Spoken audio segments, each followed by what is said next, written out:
So, okay, here we go. Yeah, go talk to us. Kansas -3, totals So 56 and I a just half. don't understand this.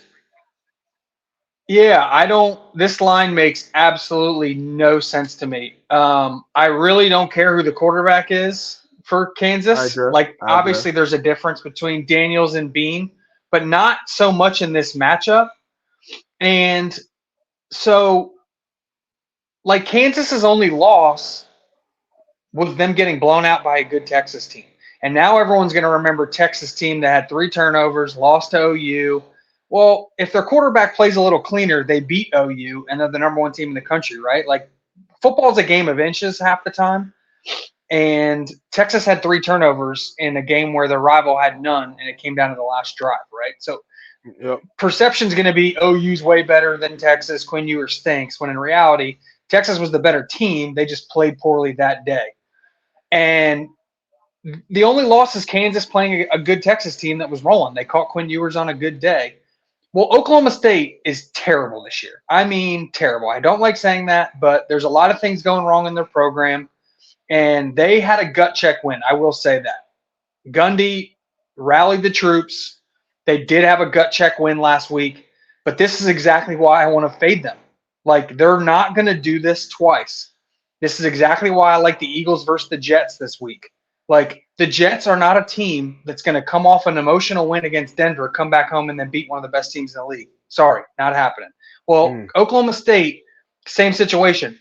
They're not going to come off an emotional win, their first good win in a month, maybe 2 months, come back home, play a Kansas team that's rolling, and bounce back off the floor. This is a short line. I don't understand it. This line is only this way because it's a historical trend of Kansas does terrible in Stillwater. Well, we saw that earlier Yeah. this year. Remember how bad Cal, US, or who was it that went to Cal? Was it Washington never plays Cal good, right? Cal always Yeah, has it was Washington's number. Washington State went to UCLA, right? Well, no, we were talking about Cal always covers big spreads. Maybe it was Oregon.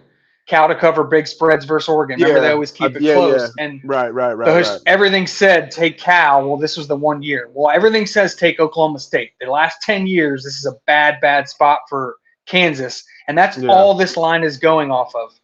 I think this is a great spot for Kansas to prove they're a true top 25 team. Oklahoma State is a bottom barrel Big 12 team. At this point, they're just playing for Red River, or they're just playing Bedlam and to kind of upset OU from their season. That's all they have to play for. They're slowly going to start looking ahead to that game. This line makes no sense to me. I have Kansas power rated -8, so this is 5 points of value. This is a 3-unit play for me. Like, give me Kansas -3 all day, and we have the push. Like, you're not even giving us -4. Where if they, win by a field goal, we lose the bet. You're giving us 3. Like, this is either a trap or the worst line of the year. If you're seeing this video right now, that means you made it to the end. So congratulations. You are now almost officially part of the money team. MoneyPot. How do you become a part of the money team? If you're new to the channel, you have to hit the subscribe button. We want to blow this brand up. It's not me versus you or us versus them. It's us versus the sports book, us versus the bookman, aka the boogeyman. So make sure you're on the winning side and the winning team. I got bonus content up here for you guys to choose from. Make sure you tell a friend to tell a friend. This is Moss Money. This is Money Pot. This is Money Pot Betting.